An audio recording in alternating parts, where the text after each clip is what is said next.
Selamünaleyküm arkadaşlar. Hepiniz kanalıma hoş geldiniz. Bugün çok güzel bir video olacak. 80'e 80 seramik nasıl yapılacak? Fayans yapıştırma harçları var ya. O hangi büyük fayanslarda hangisi oluyor? Küçük fayanslarda hangisi oluyor?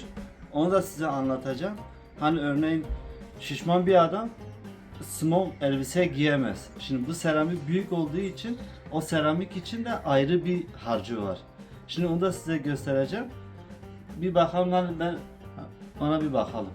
Şimdi arkadaşlar bu hani büyük fayanslarda hangi harcı kullanacağız diye size söylemiştim ya.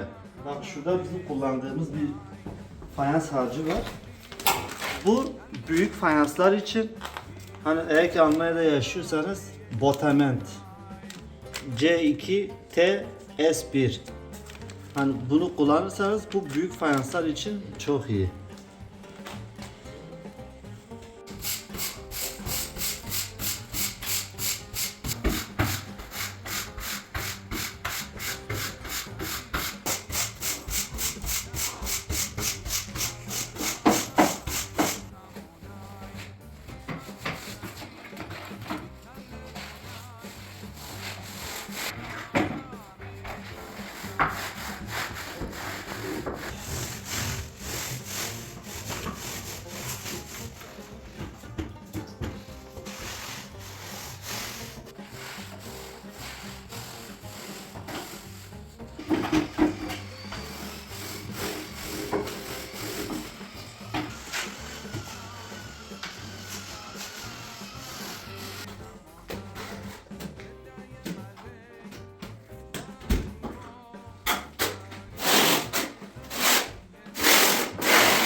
Arkadaşlar büyük yabat yaparken böyle dümdüz çekin. Genel olarak zaten fayans yapar, seramik yerleri yaparken böyle kendine doğru düz çekin. Yani böyle hepsi aynı hizada olsun.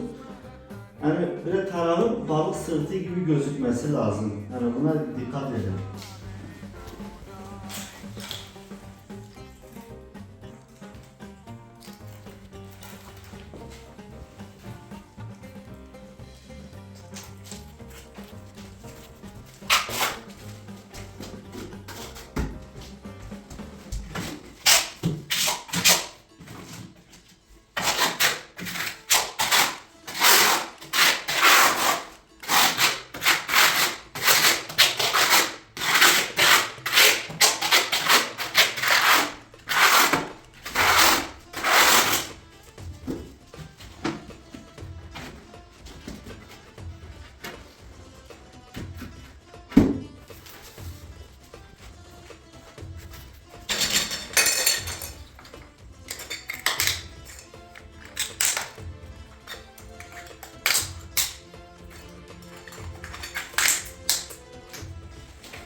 Bak, gel yaklaş.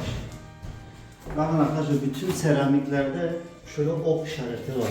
Hangi yöne seramik düşeceksiniz diye.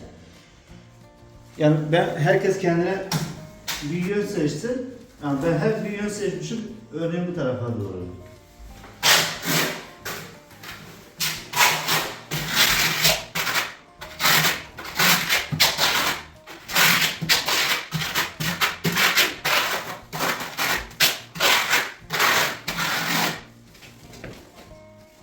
Tamam.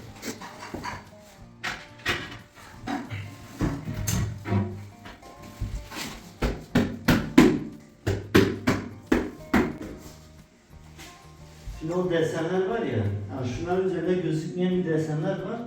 Hep aynı yöne yaparsanız bu sefer aynı yöndeymiş gibi her taraf hepsi gözüküyor. Bir de size seramiğin hani nasıl hani hem altına sürerek nasıl kaliteli bir şekilde yapıştığını size göstereyim.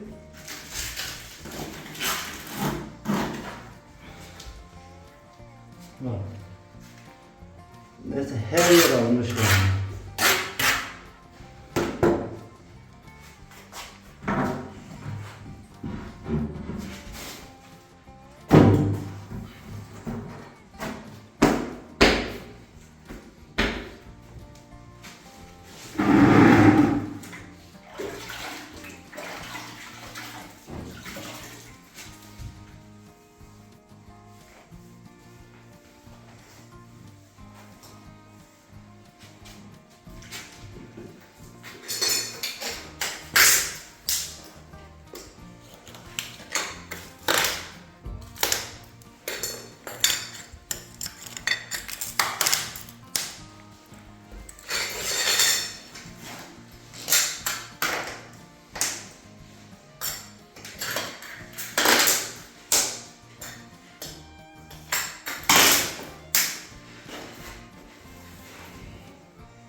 Oldu mu?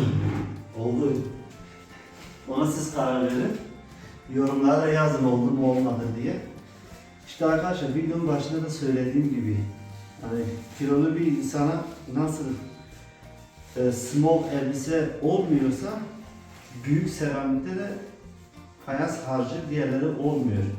Hani büyük seramiğe göre fayans harçları var. Onları da onlara göre yapın ki ben büyük ebattaki seramikler de iyice tutsun. Yani bunun işçiliği bu şekil, böyle oluyor. Umarım yardımcı olabilmişizdir. Lütfen kanala abone olmayı, like atmayı hiç unutmayın. Çünkü daha çok öğrenmek isteyenler için daha o videoda onların erişimde, onların önüne çıkıyor. Herkes Allah'a emanet, kendinize iyi bakın.